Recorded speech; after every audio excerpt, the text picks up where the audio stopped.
Welcome everybody, this is Bonnie and Board. I am Bailey. And I'm Wyatt. And today we have another lovely sponsored playthrough for you guys today of Soundtrack Trivia. So Wyatt is going to do an overview first, and then we also have a playthrough that'll be separately linked on our channel. Okay, and I'll probably cut in some pannings of the game and of our playthrough so you can know a little bit what we're talking about. So Mike and David and Anthony sent us a copy of Soundtrack Trivia, and it's pretty much as the game would describe. You're going to hear soundtracks, and the trivia part is you need to know what movie that soundtrack was played in. The game comes with a board game that is kind of like... I'm really bad with like old school board games, but...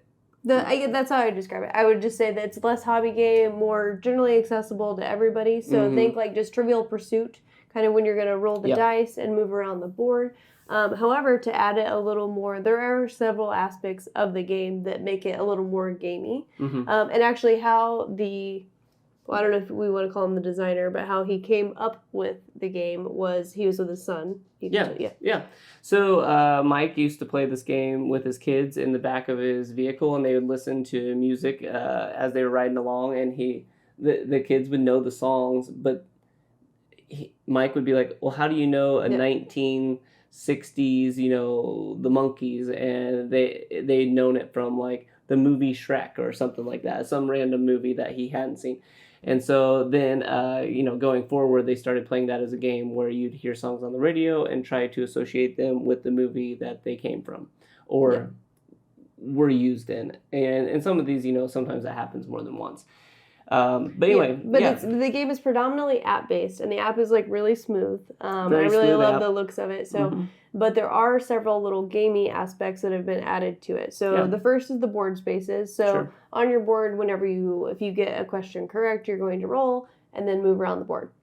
When you do, there's different items on the board, such as battle, where Wyatt and I would battle each other, or just randomly. Well, it's not called battle. There's cameo, understudy, ensemble, flash forward, battle. Oh, there is battle.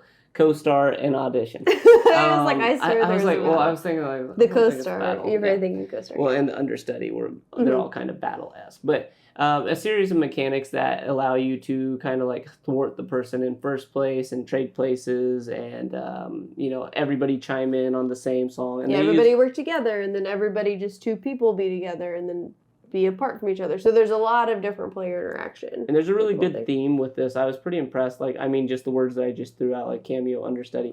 They used a lot of movie themed things to tie it into a board game, and it was done quite well. And like I said, I'll show some of these paintings, so you may be seeing them now.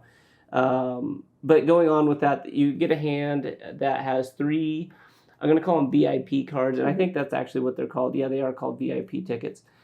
So they can be used one time per game, and I'll see if I can focus in on that. So something like fast forward, which I use, when you roll, you could go twice the amount of movement, whatever your roll is. So if I got 3, I could move 6 around the board, or I could pause people. Pause. It's fun to see how quick. Or I can stop a player from doing things using my rewind ticket. And those can only be used once per game. But then you have another set of cards called cut cards.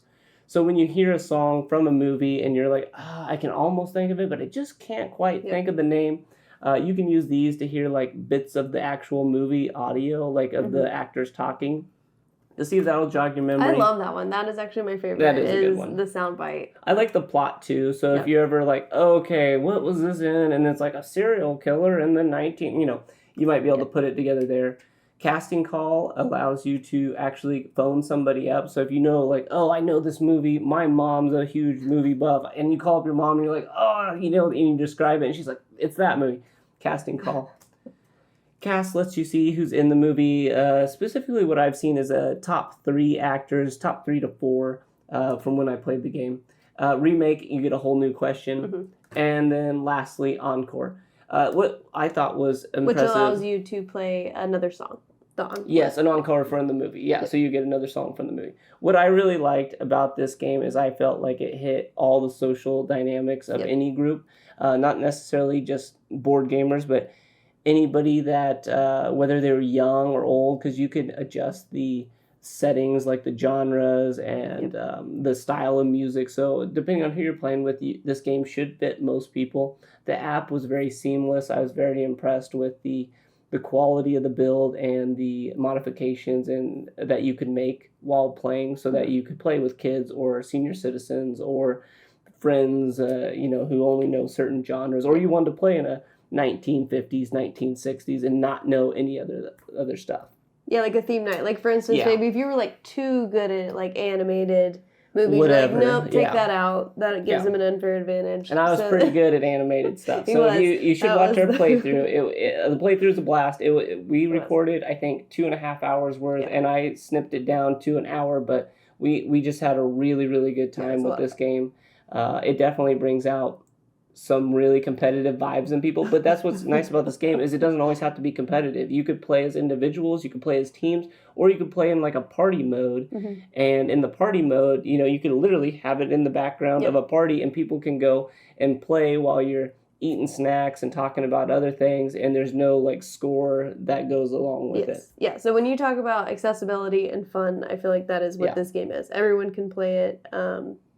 And it's just a really good time. And even if you aren't someone who actually really thinks you're going to be very good about the trivia aspect in general, sometimes I had a good time just listening to the music. So we'll let you know down below when we get more information about a Kickstarter and some of those things. But I was impressed with the quality this is already showing up with. I mean, the app was great, and it comes with, I believe it comes with the speaker. We did it on our computer, as you probably saw from these pannings and videos, but really fun game, really well made. I don't have any complaints about it. It is what it says it is, and it does it well. Yeah, absolutely. Yeah, so I would highly recommend this to anyone, honestly, that you want to play with, especially going for like Christmases or work parties or anything like that. It is just a great game to bring. It was a great game. Anywhere, yeah. And even, I would even say, like, if you had the app, you probably could play it in the car, I agree. And this is a game that is really fun to win, and even better to watch people lose. So, with that, everyone, thank you guys so much for hanging out. Let us know down below if you have any questions about Soundtrack Trivia. We'll try to answer them if we know. Sure. But then, yes, definitely go check out our playthrough because we had a very lovely time. And we hope you enjoy watching that as well. And with that, we'll see you next time. See ya.